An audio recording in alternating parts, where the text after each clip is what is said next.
রোজা রেখে কেউ যদি স্ত্রীর সাথে সহবাস করে এর কারণে কি রোজা হবে? জি না, এর কারণে রোজা ভঙ্গ হয়ে যাবে। একটা হাদিস বের করছি, সহিহ বুখারী হাদিস নাম্বার 1936 নম্বর হাদিস বলেন লম্বা। আবু হুরায়রা রাদিয়াল্লাহু তাআলা আনহু বলেন, আইনামা নাহনু জুলুসুন ইনদা নবী সাল্লাল্লাহু আলাইহি ওয়াসাল্লাম, আমরা সাহাবায়ে কেরাম আল্লাহর রাসূল সাল্লাল্লাহু আলাইহি ওয়াসাল্লামের সাথে বসেছিলাম একটা মাজলিসে।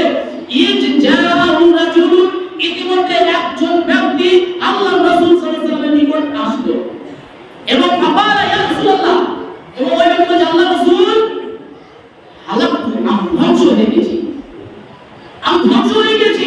তখন আল্লাহর নবী সাল্লাল্লাহু আলাইহি ওয়াসাল্লাম বলেছেন, মা লাকা, তুই কিভাবে ধ্বংস হলে? তো ওই ব্যক্তি বলছে, ওয়া কারাতু আলা ইমরাতি ওয়া আনা সাইম, আমি রোজা অবস্থায় আমি আমার স্ত্রীর সাথে সহবাস করে ফেলেছি।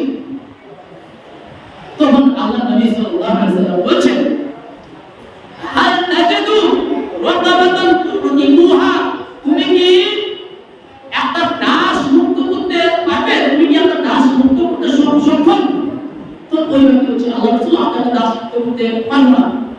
তখন আল্লাহর নবী সাল্লাল্লাহু আলাইহি ওয়াসাল্লাম বলেছেন, হাল তাস্তাতিউ আন তাসুমা শাহরাইনি মুতাতাবিআইনি, তুমি কি 7টা পরস্পর রোজা রাখতে পারবে? তুমি কি 7টা পরস্পর রোজা রাখতে পারবে?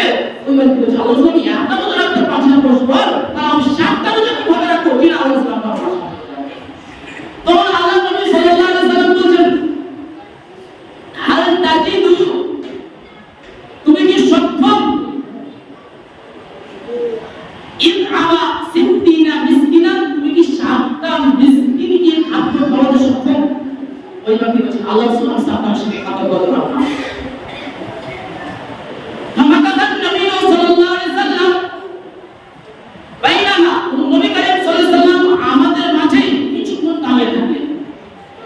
ইতিমধ্যে নবী করিম সাল্লাল্লাহু আলাইহি ওয়াসাল্লামের নিকট একটা একটা চাঙ্গারি, না আমাদের সাধারণ ভাষায় চাঙ্গারি বলি, কিন্তু সৌদি অঞ্চলে থেকে আরাক বলা হয়। তো একটা চাঙ্গারির পরিমাণ খেজুর নিয়ে আসা হলো এবং আল্লাহ নবী সাল্লাল্লাহু আলাইহি ওয়াসাল্লাম বলেছেন, আনা সাইম, পরশনাকারী কোথায়? তো ওই ব্যক্তি বলছেন, আল্লাহ রাসূল, আমি আছি বলেন। তখন আল্লাহ নবী সাল্লাল্লাহু আলাইহি ওয়াসাল্লাম বলেছেন, বুঝহা, তুমি নাও এটা, ফাতাসাদদাক বিহি, এবং এটা তুমি সাদকা করে দিবে। তখন ওই ব্যক্তি বলছে, আল্লাহর রাসূল, আমি কি আমার চাইতে যে ব্যক্তি বেশি গরিব, যে ব্যক্তি বেশি মিসকিন, তাকে কি সাদকা করব না কাকে সাদকা করব? যে আমার থেকে গরিবদেরকে সাদকা করতে হয়, আমার থেকে বেশি গরিবকে যদি সাদকা করতে হয়, তাহলে ওয়াল্লাহি আল্লাহর কসম, এই অঞ্চলে আমার চাইতে গরিব আর কেউ নেই। যখন এই কথা বলল, তখন আল্লাহ নবী ফাতাইলা নবী সাল্লাল্লাহু আলাইহি ওয়াসাল্লাম, নবী সাল্লাল্লাহু আলাইহি ওয়াসাল্লাম হাসলেন এবং নবী সাল্লাল্লাহু আলাইহি ওয়াসাল্লাম হাত পর দেখালেন।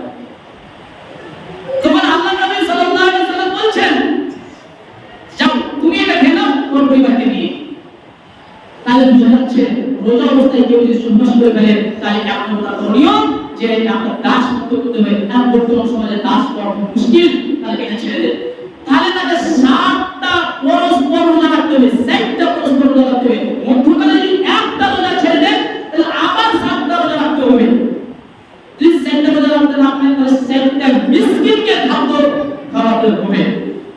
সুনান আবু দাউদের 2384 নম্বর হাদিসে স্পষ্ট আছে যে একটা ওই ব্যক্তি রোজা রাখবে, ওই ব্যক্তি মানে 7টা মিসকিনকে খাদ্য খাওয়াবে এবং ওই ব্যক্তি নিজেও একটা রোজা রাখবে এবং আল্লাহ সুবহানাহু ওয়া তাআলা থেকে ক্ষমা চেয়ে নেবে। তাহলে বুঝা যাচ্ছে যদি কেউ রমজান মাসে আপনার রোজা অবস্থায় স্ত্রীর সাথে যদি সহবাস করে বসে, তাহলে তার উপর কাফারা এবং কাজা উভয়ই ওয়াজিব। কাফারার কাজ উভয়ই তার উপর ওয়াজিব হয়ে যাবে। এবার আসুন, তাহলে রমজান মাসে রাতের সময় স্ত্রীর সহবাস করা জায়েজ রয়েছে, যেমন আল্লাহ সুবহানাহু ওয়া তাআলা পবিত্র কোরআনে আল্লাহ সুবহানাহু ওয়া তাআলা স্পষ্টভাবে উল্লেখ করেছেন, উহিল্লা লাকুম লাইলাতাস সিয়ামি রাফাস ইলা নিসাইকুম, তোমরা রাতে তোমাদের স্ত্রীর কাছে আসো, কোনো সমস্যা নাই, তোমার স্ত্রীর সাথে সহবাস করা এটা জায়েজ। হুন্না লিবাসুল লাকুম ওয়া আনতুম লিবাসুল লাহুন্না, এটা স্বামী হচ্ছে স্ত্রীর পোশাক, স্ত্রী হচ্ছে স্বামীর পোশাক, আর স্বামী হচ্ছে স্ত্রীর পোশাক, স্ত্রী স্বামীর পোশাক। আপনার কাজে উভয়টি ওয়াজিব হয়ে যাবে। যাই হোক, সময় একদম শেষ হয়ে গেছে। তারপরে আরেকটা বিষয় উল্লেখ না করলেও নয়, আমরা অনেকে ইফতার করি।